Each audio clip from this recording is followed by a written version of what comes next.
আসসালামু আলাইকুম এভরিওয়ান। আজকে আমি আপনাদের সাথে শেয়ার করব কচু দিয়ে ইলিশ মাছের তরকারি। তো এটা খেতে অনেক বেশি মজা হয়।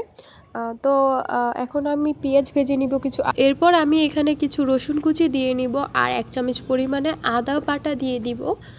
তারপর আমি ভালো করে মিশিয়ে নিব, এগুলোকে ভালো করে ভেজে নিব। তারপর এখন আমি 1 চামচ পরিমাণে জিরা ফাঁকি, 1 চামচ পরিমাণে হলুদের ফাঁকি এখন ভালো করে মিক্স করে নিব। তারপর 1 চামচ পরিমাণে এখন আমি মরিচের ফাঁকি দিয়ে দিব। আপনারা আপনাদের পরিমাণ মতো দিবেন, আপনারা কতটুকু পরিমাণে ঝাল খান।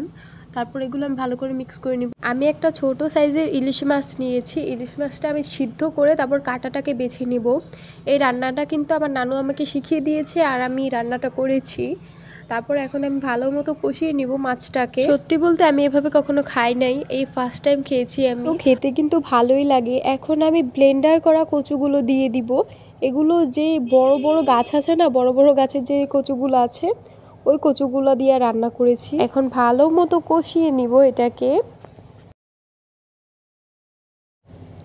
এখন এই পর্যায়ে কিছুক্ষণ জাল করে নিলে কিন্তু হয়ে যাবে। এই যে এই পর্যায়ে কিন্তু নামিয়ে নেবেন। এই তো রেডি আমাদের ইলিশ আর কচুর তরকারি।